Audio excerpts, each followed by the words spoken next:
After I bought a luxury house, my husband said his parents and divorced sister were moving in. When I refused, he snapped, "It's my house, you use my money. Object again, and you're out." But when he showed up with them, they froze at what they saw. The moment my husband threatened to kick me out of my own house, I did not cry. I did not throw anything. I did not scream. I did not call my best friend or my mother or anyone who would tell me to calm down. Give him time. Think about the marriage. I set down my coffee cup, carefully, quietly, on the kitchen island we had chosen together 3 weeks earlier from a showroom in Bethesda, and I looked at the man I had been married to for 4 years, and I thought one very clear thought: he has no idea what I do for a living. That was the moment everything changed. Not when he told me his parents were moving in. Not when he added his newly divorced sister like a footnote. Not even when he said, voice hard and flat as pavement, "Object again, and I will kick you out." It was the moment I realized he had been looking at me for 4 years, possibly longer, and seeing someone entirely different from who I actually was. He thought he was threatening a woman who needed him. He was wrong. I need to back up, because you need to understand what led to that kitchen, that coffee cup, that moment. My name is Emily Voss. I'm 36 years old, and I've spent the last decade as a software architect, building back-end infrastructure for fintech companies. It is not glamorous work to describe at dinner parties. People's eyes go polite and distant when I say it, and they nod like they understand, and they move on to someone more interesting. That's fine. I have never needed people to find my work interesting. I have only needed it to pay well. It pays very well. 3 years before the house, I had co-founded a small SaaS company with 2 colleagues I trusted, a compliance tool for mid-sized financial firms. Boring, essential, wildly profitable in a niche market. We sold it 18 months ago to a larger firm for a number I don't share freely, but which, after taxes and splits, left me with enough to buy a house outright, fully funded, no mortgage. Ryan knew about the sale. He celebrated it with me. We had a nice dinner, and he toasted to our future, and I smiled and thought, yes, this is it. This is what we've been working toward. Ryan Kellerman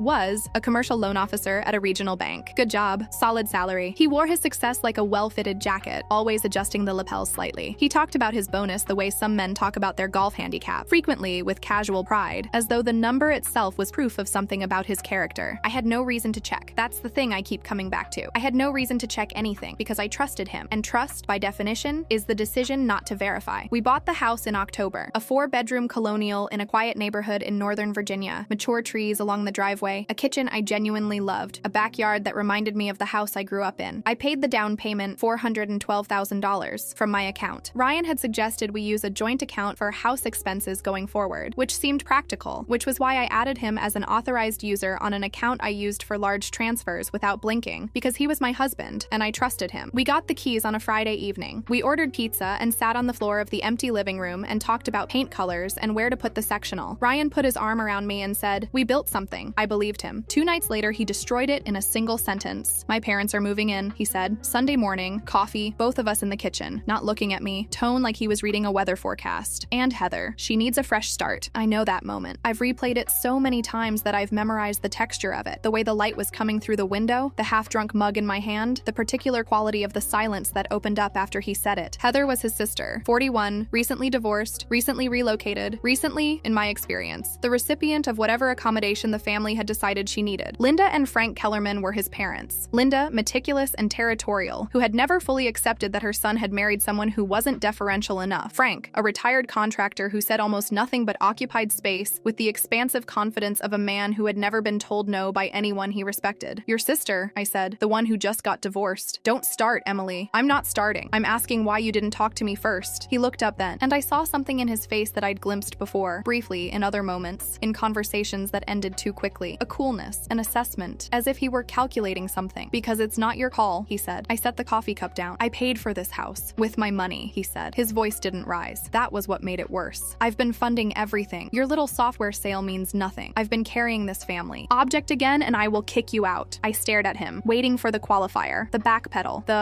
I don't mean that. It didn't come. He left at 6:45 a.m. to pick them up from the airport. The door clicked shut, and I stood in my kitchen. My kitchen, my house, purchased with my money, in my name alone. And I let myself be still for exactly 90 seconds. Then I opened my laptop. I want to be precise about the timeline because it matters. 6:47 a.m. I pulled every document from my cloud storage. The title, the deed, the wire confirmations, the closing statement. My name, only mine, on every page. Ryan had never been listed. I had not done this strategically. It was simply how the purchase had unfolded. But standing in the kitchen at 6:47 in the morning after my husband had threatened to remove me from my own house, I was very glad I'd paid close attention at closing. 7:15 a.m. I called Marcus Webb. Marcus Webb is a family and property attorney with 19 years of practice in Northern Virginia, who had been referred to me by a colleague colleague before the purchase specifically because, as my colleague said, he's the kind of lawyer you want in your corner before you need him. I had retained him briefly during the purchase for a title review. He answered on the second ring because Marcus Webb is the kind of attorney who answers on the second ring. I told him what Ryan had said. I told him about the house. I told him about the joint account. He listened without interrupting, which is one of the things I have always appreciated about Marcus. Send me everything, he said. Title, deed, every document. I'll draft a notice of trespass authorization. If he returns with family members and refuses to leave, you have legal standing to call police. The house is yours, Emily. He has no claim. He mentioned marital property. He said he'd tie it up in court. He can claim what he wants. The purchase predates any joint account activity. The down payment was documented from your sole account, and his name isn't on the deed. He has an argument to make to a judge. He doesn't have a winning one. A pause. Pull your bank records. The joint account. Pull everything. 7:52 a.m. I pulled the joint account records. The account I had opened for house expenses. The account Ryan had access to. I want to tell you there was a dramatic moment. That I gasped. That I dropped my phone. That something cinematic happened. There wasn't. I sat at the kitchen island in yesterday's clothes, and I scrolled through the transaction history with the same flat attention I apply to code reviews, looking for anomalies, flagging what didn't fit. The anomalies were not subtle. October 4th, transfer, family support, $10,000. October 9th, transfer, family support, $8,500. October 14th, transfer, family support, $12,000. October 21st, transfer, family support, $8,100. On and on, all labeled family support, as though that phrase were a legitimate budget category. All made in the 6 weeks since he'd been added as an authorized user. All made without a word to me. I called the bank at 8:01 a.m. and asked for a full accounting. $38,640. Gone. I did not scream. I noticed my jaw was clenched and I consciously unclenched it. I noticed my hands were cold and I put them flat on the counter to ground them. I breathed through my nose 4 counts, out through my mouth the way my therapist had taught me 2 years ago when I was managing a company acquisition and running on 4 hours of sleep. Then I thought, the bonus. Ryan had mentioned the bonus 9 times in the last year. 9 times that I could specifically recall because I have a precise memory and I had noticed, without quite registering why, that he mentioned it the way people mention something they want you to believe. His year-end bonus. The one that had funded our lifestyle. The one he'd held up once during an argument about finances as evidence of his contribution. I went to my filing cabinet and I found the paperwork Ryan had signed when we bought our last car, a 2022 Audi A5, mostly his vehicle, which included an authorization for credit and employment verification. I was not certain the authorization extended to what I was doing. I consulted a law website for 11 minutes. Then I called his HR department. I did not cause a scene. I was polite and professional and I asked one specific question. Could they confirm the details of Ryan Kellerman's most recent performance bonus for my records as we were completing a joint financial disclosure? There was a pause. The representative said she'd need to follow up in writing. The email arrived at 9:34 a.m. Per our records, Mr. Kellerman has not received a performance bonus in the current or prior fiscal year. I printed it. I read it twice. I added it to the folder. No bonus. Not in over a year. The money he'd claimed was funding our life. That money either didn't exist or had come from somewhere I hadn't examined yet. The transfers from my account. The fabricated narrative. A man building a financial fiction on the foundation of my trust and my actual money. I pressed print again, and then I went to find a thick black marker. By noon, I had done 5 things. Marcus Webb had drafted the trespass notice and emailed it as a PDF. Official letterhead, precise language, Ryan's full name. I printed 2 copies. I had changed the smart lock code on every entry point. New 8-digit code that I had not written down anywhere except in my own memory. I had photographed every document in the folder. Deed, closing statement, wire confirmation, bank transfers with the totals circled in red, the HR email, the trespass notice. I uploaded them to my personal cloud storage and to an encrypted backup drive I kept in my home office. I had called my friend Diane, who is not an attorney, but is a forensic accountant with 12 years of experience in financial fraud investigation, and told her what I'd found. She listened and said, in her careful, measured way, Emily, what you're describing, the account access, the pattern of transfers, the misrepresentation about the bonus, that's not marital financial management. That's financial abuse, potentially theft by deception, depending on how he represented those funds to you. I let that land. I know, I said. Do you want me to look at the transfers formally? Not yet, but be ready. And then I did the 5th thing. I wrote Ryan's name on the front of a manila envelope in thick black marker, and I put inside it the deed, the bank records with totals circled, the HR email, and a copy of the trespass notice. And I taped it to the foyer wall, at eye level, at a height a man of Ryan's stature would see immediately upon entering. Then I changed into clean clothes, made a second cup of coffee, and waited. They arrived at 4:17 p.m. I was watching from the upstairs window, I will not pretend otherwise, when the black Chevy Suburban pulled up the driveway. Ryan stepped out first, in the way he always stepped out of cars, shoulders rolling back like he was arriving somewhere he owned. Linda Kellerman followed with the enormous designer tote she carried everywhere, the one with the gold hardware she had mentioned the price of more than once. Frank, in his his gray golf cap, hands in his jacket pockets. The patient posture of a man who had spent 40 years watching his wife and son arrange the world around themselves, and Heather, dragging two very large rolling suitcases with the energy of a woman who had made a decision and was daring anyone to unmake it. I walked downstairs. I heard Ryan enter the keypad code at the front door. The lock chimed, stayed closed. He tried again. Chime, closed. I heard Linda's voice, slightly elevated. Ryan? I opened the door from the inside. They were arranged on my front porch, all four of them, in a tableau that I will honestly never forget as long as I live. Ryan's hand was still raised toward the keypad. Linda's smile had gone uncertain at the edges. Frank was looking at the door with the expression of a man recalibrating. Heather was squinting at me. I stepped back. Behind me, bare floors, empty walls, hollow silence where furniture had never yet been placed because we'd only had the keys 2 days. The house echoed, except for the envelope on the foyer wall. Ryan's eyes went to it immediately. Something moved across his face. Recognition, and beneath it, something that might have been the first faint arrival of fear. He pushed past me. He grabbed the envelope. He tore it open with the specific violence of a man who is hoping the contents are not what he suspects. He pulled the papers out. Silence. The deed first. He stared at it. I watched him look for his name, not find it, look again. The bank transfers, circled in red, the totals. The label family support repeating down the page. The HR email. 2 sentences. The trespass notice. His full name at the top. He was very still for a long moment. This is insane, he said. Voice controlled. Working to stay controlled. You can't do this. I already did. Frank was looking at his son. The expression on his face was not the one I expected. It wasn't defending or dismissing. It was something slower and heavier. He said quietly, Ryan, you told us this house was yours. Dad,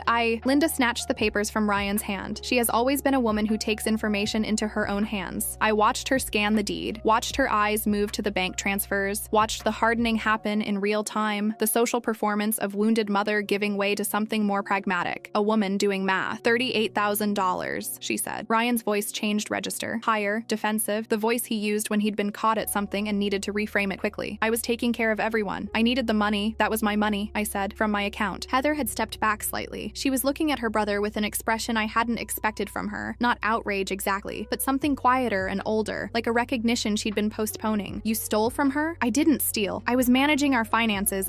You drained my account, I said, and you told me for a year that your bonus was funding our life. I have an email from your HR department that says you haven't received a bonus in 14 months. The silence that followed was very complete. Ryan's face moved through several expressions in rapid succession. I watched it happen, almost clinically, the way you watch a system fail in sequence. First the calculation, looking for an exit, then something that wanted to be anger but couldn't quite sustain itself, then beneath all of it, the beginning of understanding, that I had not been the person he had been managing, that I had been paying attention the entire time. He stepped forward, crowding the threshold, using his height, his physical presence, a technique I had seen him use before in arguments, though always softly, always with enough deniability that I'd told myself I was being oversensitive. Let us in, Emily, right now. No. You want to do this? I will come back with a lawyer. I called mine this morning, I said. His name is Marcus Webb. He has 19 years of family and property law experience in this state. He already knows your name, and he already has copies of everything in that envelope. Ryan went still. Then his voice dropped. Smooth, deliberate. The voice he used when he wanted something and had decided charm wasn't working. The down payment came from an account we both had access to. That makes it marital money. You understand that? I will tie this house up in litigation for years. You won't be able to sell it, refinance it, do anything with it. The down payment was wired from an account that existed before our marriage, I said. The proceeds of a company sale that was completed in my name alone. The joint account was opened after the purchase was complete. I had spoken to Marcus about exactly this, at exactly this level of specificity, 3 hours earlier. You're welcome to make that argument to a judge. I took out my phone. Ryan watched me dial. I called the non-emergency police line. I gave my address. I said, I have individuals at my residence who have been informed in writing that they are trespassing. They are refusing to leave. I'm requesting a patrol unit. I said it calmly, the way I close a loop in a code base. Precisely without drama, because drama is inefficiency. Ryan looked at me like I'd become someone he'd never met. Maybe I had. 2 patrol cars came up the hill at 4:38 p.m. Officer Daniela Ramirez stepped out first. 7 years with the county, based on the badge number and the way she moved, which was with the unhurried authority of someone who had seen every variation of this scene before and found all of them equally manageable. Her partner, Officer James Dwyer, circled the second car with his hands loose at his sides. Ryan arranged his posture immediately. The composed, reasonable man posture, shoulders back, face open, the posture of someone who has never been doubted by authority and doesn't expect to start. Linda arranged her expression into dignified confusion. Heather had been crying quietly for the last several minutes, with the specific quality of tears that suggested she had learned at some point that crying in front of people produced results. Officer Ramirez looked at me. Just me. Are you the homeowner? Yes. I handed her the folder. Deed. Closing statement. Attorney notice. My name is the only name on the title. My husband is not listed. She took the folder. She did not skim it. She read it. it. I appreciated that. Ryan stepped forward. Officer, this is a domestic misunderstanding. My wife is being— Sir, Ramirez did not look up from the papers. I'll be with you in a moment. He stopped. Dwyer turned to Ryan, patient and entirely unimpressed. Do you have documentation, sir? Deed, lease, anything showing your right to be at this address? Ryan's mouth opened, closed, opened again. It's marital property, he said. She's my wife. We live here together. Sir, Dwyer said. Documentation. Nothing came out. Ramirez looked up from the folder. She looked at me. Something in her face didn't change, but I felt, briefly, the specific human warmth of someone who has processed a situation and made a determination. She turned to Ryan and his family. You've been served with a trespass notice by the documented sole owner of this property, she said. You're not on the deed. You don't have authorization to be here. You need to leave the premises. This is my marriage, Ryan said, and his voice finally cracked. Not into grief, but into something uglier. The sound of a man who has run out of leverage and hasn't yet accepted it. You can't let her throw me out of my own. It's not your home, sir, Ramirez said, simply. I need you to step off the property. Dwyer asked me quietly whether I wanted them removed. All of them,